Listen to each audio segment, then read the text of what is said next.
Hi, I'm Chef Mike and welcome to Kroger Culinary 411, where it's all about the info. Today, it's about basic knife skills. Let's start with cutting boards. My favorite is bamboo.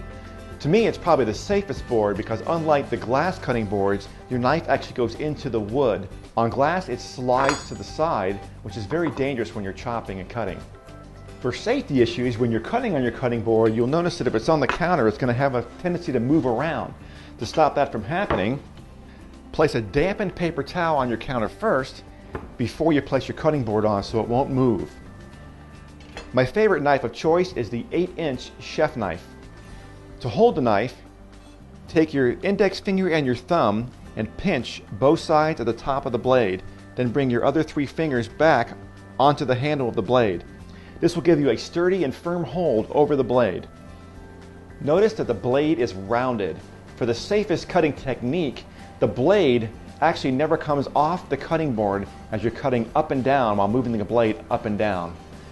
To me, the most unsafe chop is, I don't do that.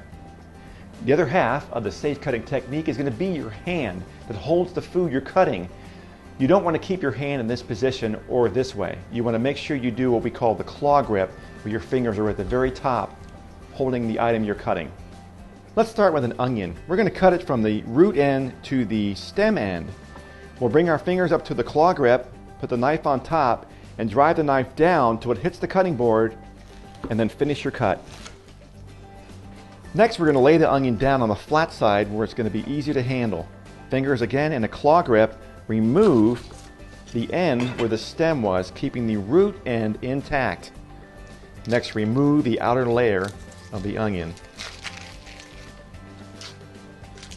Now, if you want to make some real thin slices for, say, a salad, we'll start again with our claw grip. You don't want to hold it like this because see where my thumb is, that's dangerous. Claw grip, we'll bring the knife, the tip is staying down, and we'll make some really thin slices of the onion. Make some great slices for salads. If you want to dice the onion, hold the back of the onion, we'll make some vertical slices, not all the way through, because remember that root end is going to hold the onion together. And we'll turn, and again, with our same cutting technique, roll the knife, make some nice dice. Notice I maintain my claw grip as I move back down the onion as I'm slicing. Now what about a green onion or a scallion? We'll start by removing the hairy end, then remove the one outer layer piece, and we'll make some really thin slices. Or, if you want to dice, you can come in and make one slice down the middle, or turn it 90 degrees and do another one, and then do a really small dice. Green onions have a stronger flavor than your yellow onion or your Vidalia, but not as strong as the shallot, which is kind of a cross between an onion and a garlic. But if you're going to use green onions, say in an omelet, you might want to saute them first to kind of really sweeten them up before you pop your eggs in there. The shallot's going to be done exactly the same way we did our regular onion. Cut it end to end, you'll have a flat side, take out the outer peel, watch your fingers, do the same kind of dice.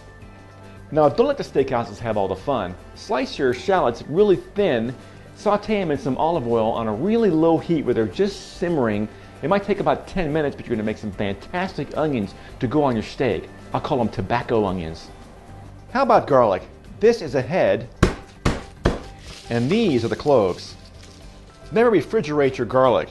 Place them in a ramekin and leave them on your countertop at room temperature next to your cooking station.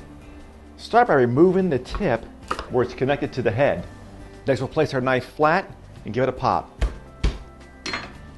We should easily peel off the outer shell. Notice it's shaped like a shallot, so we're going to dice it the same way.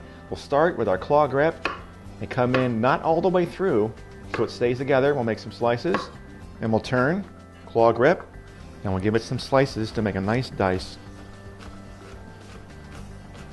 And to make a finer dice, we're going to use a hands-free roll cut.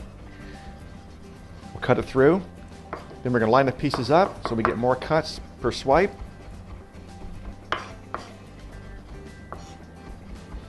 These little ramekins are handy to have on your counter, so when you're getting ready to cook, have everything chopped ahead of time.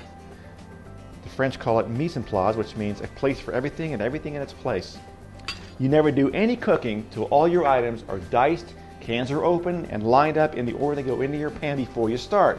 Which leads me to the most asked about item to cut, the green bell pepper. We'll start by removing the top and the bottom.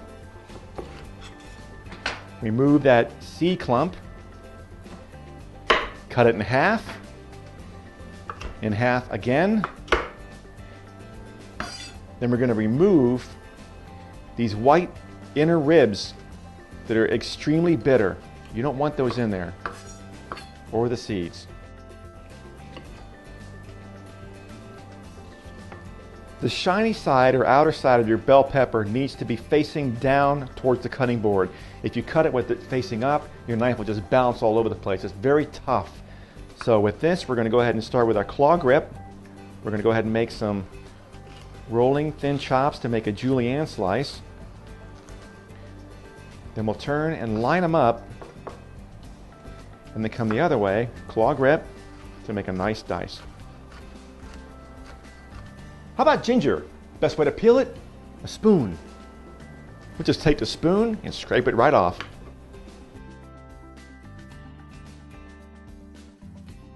Remember that the center portion of the ginger root is very fibrous and tough.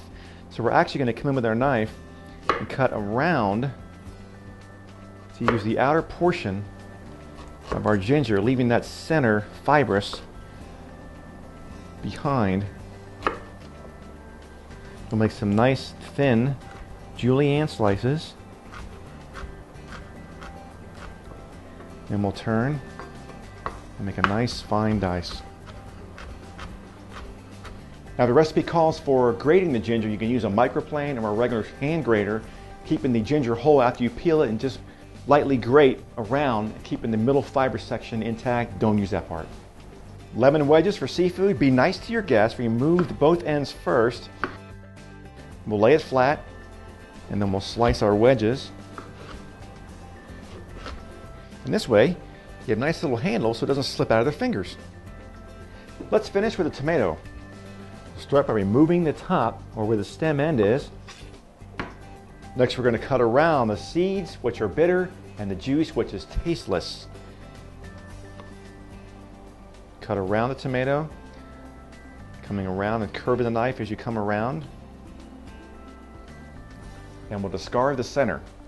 Again, we'll maintain our claw grip. We'll make a nice julienne slice. Turn, and then make a nice dice. Use these safe cutting techniques, and remember, practice makes perfect.